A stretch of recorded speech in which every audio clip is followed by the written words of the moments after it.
왜 예수님을 믿으면 미치는가? 이런 제목 아래 함께 은혜를 나누겠습니다. 오순절날 예루살렘에 예배를 드리기 위해서 몰려든 사람들, 도저히 이해할 수 없는 현상을 목도하게 되었습니다. 그것은 다름 아닌 약 100여 명 넘는 사람들이 이상해진 것을 보았어요. 이상한 소리를 하는데 바로 각자의 모국어로 들리는 것입니다. 8절, 우리 각 사람이 난곳 방언으로 듣게 되는 것이 어찌 됨이냐. 그때 누군가 외칩니다. 13절에 또 어떤 이들은 조롱하여 이르되 그들이 세술에 취하였다. 여기 세술에 취했다는 것은 우리 개념으로 치면, 제가 참 이렇게 설명을 잘해드려요. 우리 개념으로 치면 깡소주 먹고 객기를 부린다, 이런 얘기입니다. 여러분, 제대로 발효되지 않는 술을 먹고 술주정을 부린다는 뜻이니까 우리 개념으로 치면 깡소주 먹고 객기 부린다는 거예요. 함께한 사람들이 그럴 수 있겠구나, 술을 많이 먹었구나. 그리고 돌아서려고 할 때 베드로와 11사도가 일어나서 실상을 공개합니다. 14절, 베드로가 11사도와 함께 서서 소리를 높여 이르되 유대인들과 예루살렘에 있는 모든 사람들아, 이 일을 너희로 알게 할 것이니 내 말에 귀를 기울여라. 여러분과 제가 잘 아는 바대로 베드로와 그의 제자들은 예수님이 십자가에 못 박혀 죽으신 후에는 거의 숨어 사는 처지에 있었습니다. 그리고 무엇보다 이들은 수많은 사람 앞에서 이 초자연적인 역사에 대해서 구체적으로 설명할 만한 학문이나 말주변이 없었습니다. 그런데 놀랍게 베드로의 입술이 열렸습니다. 일단 이들이 술 취한 것이 아니다, 이렇게 말합니다. 15절 말씀입니다. 때가 제3신이 너희 생각과 같이 이 사람들이 취한 것이 아니다. 여기 3시는 유대인들의 시간에 6시간을 더하면 우리 시간이 나와요. 즉 오전 9시였습니다. 오전 9시. 그러니까 베드로의 말은 누가 아침부터 술을 먹었겠는가? 그런데 사람들이 보았을 때 현상은 진짜 깡소주 먹고 미쳐버린 모습이었단 말이에요. 여기서 우리는 중요한 질문을 던질 필요가 있습니다. 왜 예수님을 믿으면 이렇게 될까요? 왜 미칠까요? 그래서 항상 세상 사람들은 우리 보고 따라서 합시다. 적당히 해라, 그만해라, 거기까지만 해라. 어떤 믿지 않는 가족은 늘 부탁하죠. 교회를 다니긴 다니지만은 미치지는 마소, 앵간히 하소, 적당히 하소. 그런데 그게 말처럼 됩니까? 누가 처음부터 미치려고 한답니까? 적당히 형식만 갖추려고 하지요. 우리 교회 교구 사역장들에게 한번 물어보시기를 바랍니다. 처음부터 미치려고 작정하고 이곳에 왔는가? 아니다 할 겁니다. 그냥 주일 예배 한번 드려보러 온 거예요. 그냥 A상 한번 따라온 거예요. 그런데 이상하게 예수님을 믿고 교회 생활을 하면 결국 미치게 됩니다. 특히 광주 청사교회는 확실하게 미쳐버립니다. 그래서 많은 사람들이 등록했다가 또 방문했다가 사라지는지 몰라. 진짜 미친 사람들 같으니까. 우리가 찬송 세 곡 부를 때는, 은혜가 풍성할 때는 진짜 우리가 미친 사람들 같아. 아침부터 어떻게 저렇게 이 텐션이 저렇게 높이 올라갈 수가 있을까? 혹시 미칠 것이 겁나는 사람이 있는지 모르겠는데 착각하지 않았으면 좋겠어요. 예수님께 미쳐서 가문을 세우지 못한 자가 없고 예수님께 미쳐서 인생이 우울증에 빠져서 무너진 자가 없다는 사실을 착각하지 마세요. 하지만 도박에 미치고 춤에 미치고 섹스에 미치고 돈에 미친 사람 다 정신병자가 되든가 감옥에 갑니다. 사람은 무엇인가에 미쳐 살아야 되는데 우리 광주 청사교회는 다 예수님께 미치시기를 바랍니다. 예수님께 미치고 싶은 사람 다 청사교회로 인도하시기를 바랍니다. 도박에 미친 사람을 무엇으로 바꿀 수 있냐? 중독은 중독으로만 볼 수 있는데 예수님 중독이 되어야 술 중독에서 벗어날 수가 있는 거예요. 그렇다면 왜 예수님을 믿으면 미친 사람이 될까요? 왜 예수님 믿으면 미쳐버릴까요?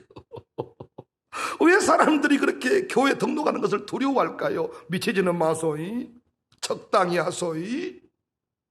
그 목사 만나면 미쳐버리기가 쉬울 것이네. 적당히 하시기를 바라네.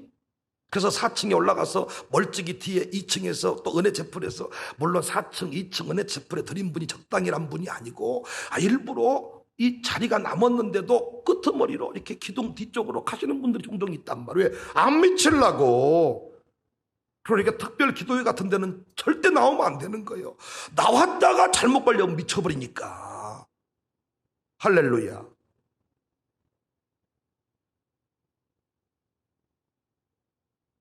왜 예수님을 믿으면 평상시 알았던 사람이 아니고 전혀 다른 사람이 돼버릴까요?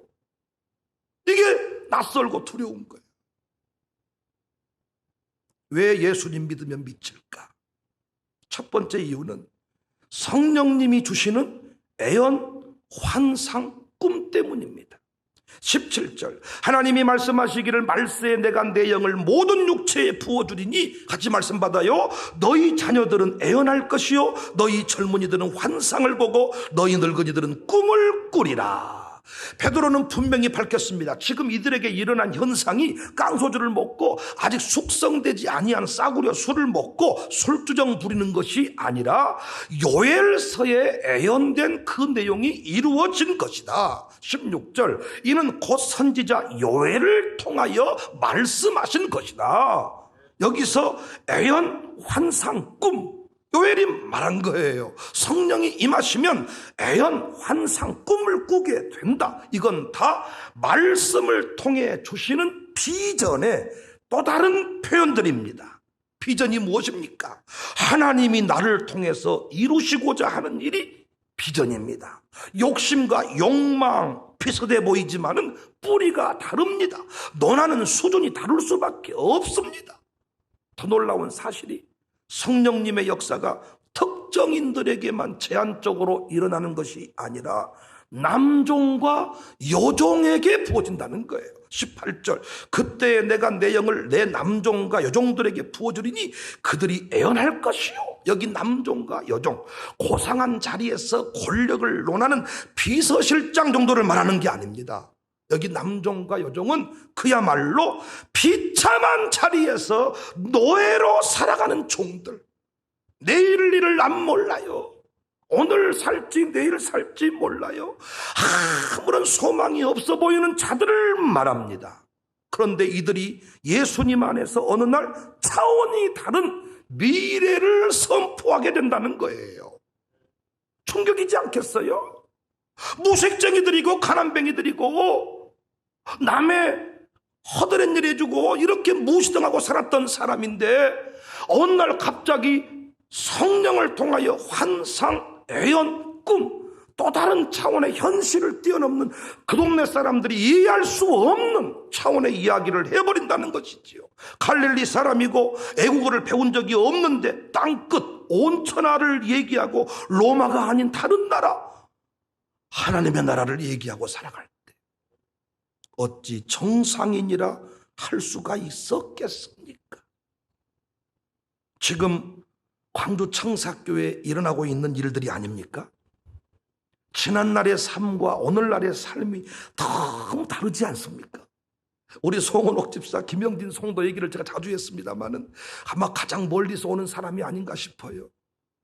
근데 그분들이 우리 양육사를 통해서 얘기를 들어보면 목사님 미쳐버렸습니다. 미쳐버렸다는 거예요. 앉아있으면 교회 얘기, 예수님 얘기를 하는데 내가 어쩌다가 교회를 이렇게 늦게 만났을까? 미쳐버렸다는 거예요. 김미경은 어떻습니까? 우리 김미경 청년 요즘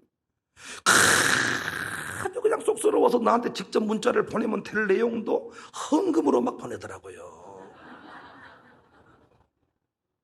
이 목사님 같은 분을 만나게 돼서 고난의 의미를 깨닫고 인생이 새로워졌습니다. 그 얘기를 나한테 문자로 보냈으면 얼마나 좋았을까.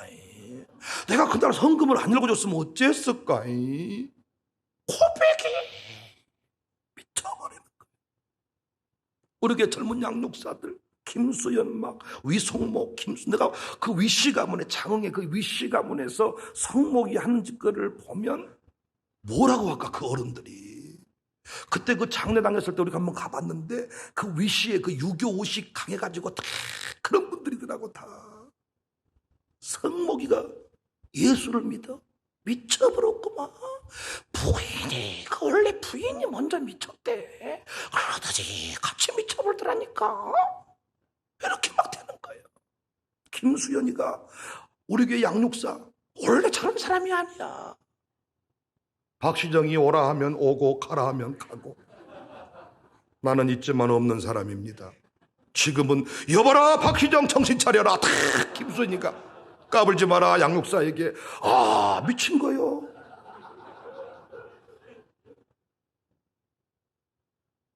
김승호, 김충신, 와 김샤론 미쳤습니다. 최은호도 미치고 우리 젊은 양육사들 미쳤어요. 미쳐. 누가 봐도요 깡소주 먹고 객기 부리는 것 같아요. 어쩌다가 저렇게 돼버렸을까. 19절 말씀. 또 내가 위로 하늘에서는 기사를 아래로 땅에서는 징조를 베풀리니 곧 피와 불과 연기로다. 여기 피, 불, 연기는 출애굽 때 사용하신 기적입니다. 그러니까 남종과 여종이 예수님을 믿게 된 것은 또 다른 출애굽이야. 출애굽. 이제는 더 이상 마귀가 주는 영광과 쾌락의 수준에서 인생을 논하지 않고 그 나라와 그 의의 수준에서 이야기를 하고 인생을 설계하는 거예요. 현실은 너무나도 초라하고 부족한데 말씀을 들을 때 그 말씀이 우리를 붕 띄워버리는 거예요. 말씀이 이끄신 자리로 나가니까 내가 세상 중심에 서 있는 것입니다. 온천하 땅끝 마인드의 주인공이 되는 것입니다. 제가 어젯밤에 꿈을 꿨어요. 저는 꿈 얘기 잘 안 하고 잠자기 바쁜 사람이에요. 이 꿈은 너무 선명하게 기억이 돼서 제가 말씀을 드려요. 미국의 전 어떤 지인이 바이든 대통령으로부터 특별 투자금을 받았다는 거예요. 그 돈이 12억 6,500만 원이에요. 액수까지 기억해. 12억 6,500만 원인데 이 투자금을 5년 동안 안에 네가 흩어서 네 마음대로 써서 돈을 벌어 와라. 이게 이제 그 바이든 대통령이 주신 명령이라는 거예요. 근데 그 친구가 저를 찾아왔어요. 그래가지고 우리 교회에다가 1억 2,650만 원 11조를 했더라고요. 정확하게 11조 12억 6,500만 원 1억 2,650만 원 11조를 딱 한 거예요. 그럼 저한테 목사님 이걸 어디다 투자를 해서 돈을 벌면 좋겠습니까? 그 저랑 꿈속에서 별 군데를 다 다니는 거예요. 다 다니는데 마지막에 이제 협동조합을 해볼까. 근데 고개를 흔들고 아니야. 그런데 마지막에 다 12억 6천억만 원 어디다 투자해서 돈을 벌면 좋을까? 그랬더니 다 꿈속에서 마지막 둘이 대화를 나누고 딱 꿈을 깬 게 뭐냐? 소를 키우면 어떨까? 딱 여기서 꿈을 딱 제가 일어나가지고 그 자리에서 진짜 오늘 아침에는 딱 침대에서 딱 꿈 잠에서 깨어나자마자 하나님 이 꿈 이루어 주십시오. 딱 기도를 한 거야. 이 꿈 이루어 주십시오. 제가 또 이런 얘기를 또 오늘 했잖아요. 간증을. 그러면 각자는 전부 다 이걸 나의 말씀으로 받는 거예요. 다 나의 말씀으로 받아서 하나님의 그 꿈, 하나님의 뜻, 내 뜻, 내 꿈 되어지기를 원합니다. 그러니까 우리는 또 어때요? 미쳐버리는 거예요. 현실은 아무것도 없는데 제가 생각해 보니까요, 우리 교회 11조가 1억 2,650만 원이 들어오면 우리 박열 장모님 머리가 나게 생겼어. 우리 계산으로는 너무 밑도 끝도 없는 얘기지만 하나님이 1억 2,650만 원 11조 하는 사람 많거든요. 11조 한 사람만 1억 2,650만 원 드리게 하면 최종 운영에 아무런 문제가 없겠어. 그리고 정말 그 미국에 있는 그 지인, 내가 아는 그 지인이 우리 교회 헌금 많이 보내준 사람이에요. 너무나도 제가 액수까지 설명해서 오늘 또 간증을 하는 거예요. 그럼 여러분, 오늘 또 이 말씀을 듣고 나면요, 우리는요 붕 뜹니다. 하나님 내게도 그런 역사가 일어나게 해주십시오. 그래서 우리는 현실 가운데 내 지갑 수준만을 보고, 통장 수준만을 보고 말하는 게 아니에요. 나는 아무것도 없는데, 나는 가난한데 주님이 나를 통해 역사하실 큰 미래를 보는 거예요. 그래서 절망하지 않아. 예수님 믿으면 왜 미치느냐? 말씀 통하여, 성령의 감동 통하여 주시는 환상, 애연, 꿈 때문입니다. 날마다 말씀 속에서 주님이 나를 통해 이루실 그 역사를 바라볼 수 있기를 바랍니다. 현실을 바라보고 사는 게 아니고 하나님이 내게 베푸실 그 영광을 바라보면서 가니까 사람들이 저 미친놈, 미쳤다, 완전히 돌아버렸다 하는 것입니다. 우리 교회 날마다 성령 안에서 미친 사람들이 많아지기를 주님의 이름으로 축복합니다. 두 번째, 왜 예수님 믿으면 미치느냐? 예수님이 주와 그리스도이기 때문입니다. 36절, 그런즉 이스라엘 온 집은 확실히 알지니 너희가 십자가에 못 박은 이 예수를 하나님이 주와 그리스도가 되게 하셨느니라. 여기서 주와 그리스도라는 말이 나오는데, 주 그리스도, 이 말은 주인이십니다. 메시아이십니다. 메시아라는 말은 구원자라는 말이잖아요. 정리하면 예수님만이 구원자이시고 인생의 해답이십니다. 나는 고백이야. 왜 미치는지 아시겠어요? 왜 흥분한지 아시겠어요?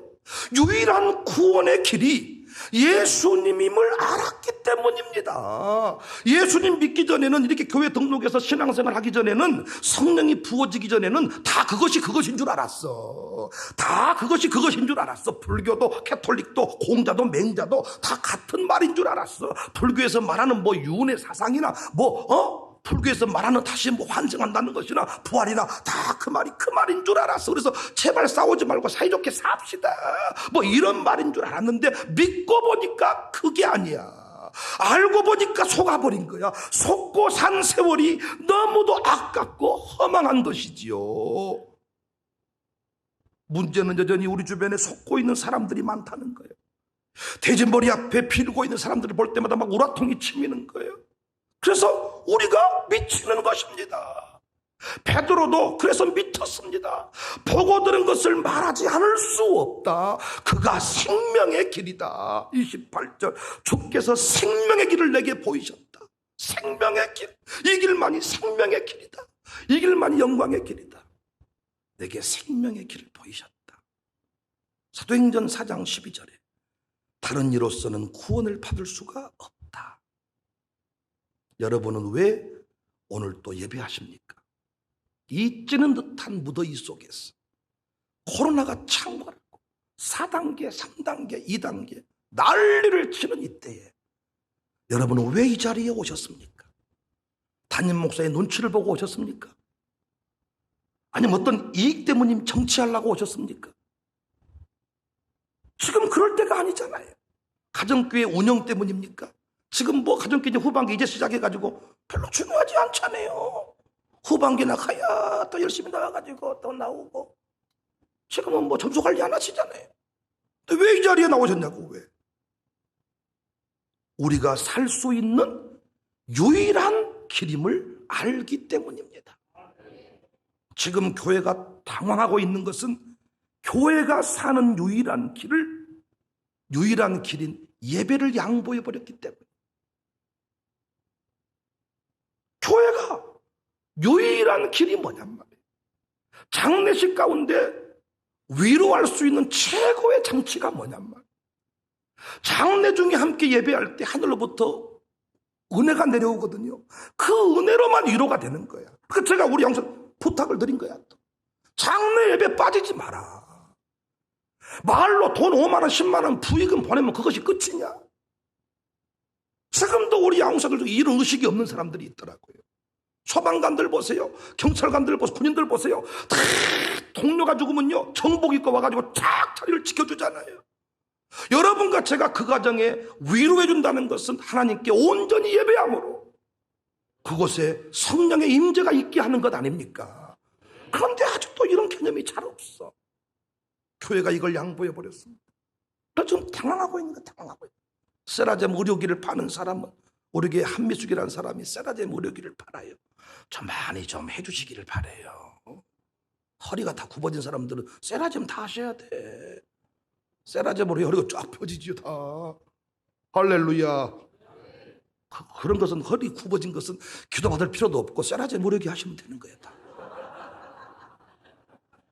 세라젬 의료기 파는 사람은 앉아있으면 세라젬 의료기를 말해.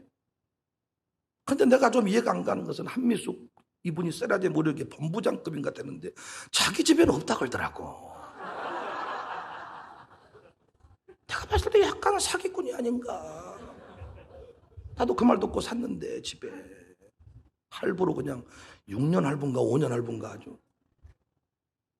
한 번만 체험해봐라. 체험장 한 번만 체험장. 그래서 우리 엄마 아버지들한테요 다 그 세라젬 의료기 파는 사람이 체험장 모시고 가. 읍내에 체험장이 있어가지고 한 번만 드럭드럭 해버리면 다 사버린다는 거예요 다. 세라젬 속옷 장사하는 사람은요 모든 병이 속옷에서 온다는 거예요. 요놈을 살을 딱 잡아줘야 병이 잡힌다는 거예요. 그래서 모든 사람 몸매만 쳐다보세요. 몸매만 속옷으로 잡아주라는 거예요. 어떤 발견을 한 사람들이 그 유튜브에 막 흥분하더라고요. 맥심 커피 반드시 하루에 한 잔 이상 먹어야 된다는 거예요. 우리는 맥심 커피 먹지 마라 그러잖아요. 유튜브에 보세요. 맥심 커피 반드시 하루에 한 잔 이상 먹으라는 거예요. 그분 나름대로 흥분해가지고 얘기를 또 하는 거예요. 어떤 분은 또 소고기 반드시 먹어야 된다는 거예요. 수많은 얘기 중에서 제가 좋아한 것만 뽑아온 거예요. 다 이렇게. 저는 맥심 커피를 잘 먹지는 않지만은 그런 걸 못 먹게 하는 사람이 있더라고요. 또 제가 또 뒤져보면요 콜라 반드시 먹어야 될 이유를 또 흥분해서 말하는 사람이 있을 거예요. 소고기 반드시 먹어야 된다는 거예요. 붉은색 고기를 먹어야 된다는 거예요. 모든 답이 물에 있다 소금에 있다. 그래서 막 물 소금만 얘기하는 분이 또 계셔. 물 먹어라 소금 먹어라. 소금을 막 때려치고 넣으라는 거예요. 소금 먹으면 미네랄이 충만해져가지고 암세포 떨어져 버린단 말이에요. 저는 앉아있으면 샬롬 스쿨 얘기, 해대 통합 목회 얘기 막 이 시대에 주일학교 교육만 나오면 샬롬 스쿨 해야 됩니다. 해대 통합 목회 해야 됩니다. 막 입에 거품 날아다니는 거예요. 이 모든 일에 나름대로 깨달음을 얻고 흥분하는 것이잖아요. 여러분이 왜 예수님 믿으면 청사교회에서 공부를 제대로 하면 미쳐버릴 수밖에 없냐? 가정을 세우는 길이, 행복해지는 길이, 인생이 열리는 길이 거기 아님을 깨달은 거야. 예전에는 열심히만 살고 직장생활하고 이렇게만 살면 부부가 행복하고 자식이 잘 되는 줄 알았는데 그게 아님을 깨달은 거야. 그래서 미치는 거죠. 예수님이 나의 인생의 유일한 해답임을, 신앙생활 한다고 그냥 교회 출석만 한다고 되는 게 아님을 깨달은 뒤부터 미쳐버리는 거죠. 미쳐버리는 거죠.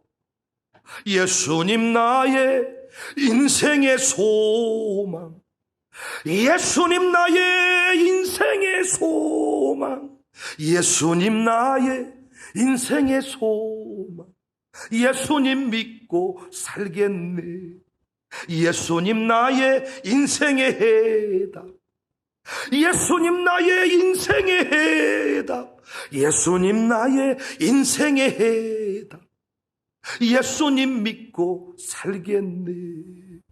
인생이 안 풀린다는 거예요. 야 청사교회 한번 등록해라.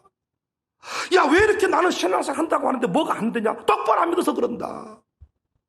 그래서 이게 다 그 말이 그 말인 줄 알고 그 교회가 그 교회인 줄 알고 다 그 종교가 그 종교인 줄 알았는데 알고 보니까 생명의 길이 여기 있음을 깨달은 거예요. 그러니까 미쳐버리는 거예요. 여러분이 전도를 할 때요, 막연하게 예수님 전하는 것도 매우 중요하지만은 교회 이름을 걸고 하는 전도가 진짜 전도예요.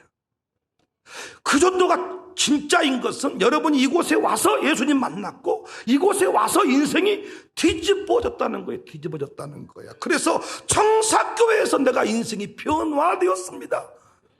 그 전도가 진짜 전도 아닙니까? 예수님 나의 인생의 소망. 우리 목사님을 만나서 내가 인생이 바뀌었어. 우리 목사님 설교를 듣고 내가 뒤집어졌어. 다 똑같은 설교인 줄 알았는데 그게 아니야. 미치는 거야. 이단들은 이런 소리를 한다고요. 그런데 기독교인들은 그런 고백이 없어요. 뭐 말씀이 다 그 말씀이고 다 거기서 거기지. 뭐 대단한 거 있다냐? 너는 가까운 교회 다녀라 아가. 보다 니 멀리 올라 그러냐? 이 교회는 빡세니까 적당한 교회 일부 예배 드리고 좀 오후에는 쉬는 교회로 가거라. 이럴 수가 있는 거야. 그러나 여기서 은혜를 받은 권사님은 뭐라고 말? 안 된다. 이곳에만 마치 임재가 있는 것처럼 엄마는 꼭 이단 같다 소리가 엄마가 이단 같아야 자식이 세워지는 거예요. 아야 다 교회가 그 교회 이제 별것이 있다냐? 네 편한 교회 다니거라. 신앙 전수 안 됩니다. 여러분 어떠십니까? 다 그 교회가 그 교회입니까? 다 말씀이 그 말씀입니까? 아니시지 않습니까? 생명의 길이다. 예수님 만난 인생, 그분께 붙들린 인생, 천지진동케 되는 역사를 경험하게 되는 거예요. 사망 권세를 이기고 부활할 것이다. 영광의 큰 멸류관을 받게 될 것이다. 예수님 만나고 보니까 내 인생이 저주받은 인생이 아니고 복된 인생임을 깨달은 거야. 복은 하나님이 주시는 것이지 돼지머리가 주는 게 아니야. 열심히 산다고만 행복이 있는 게 아니고 원리대로 살아야 행복한 거야.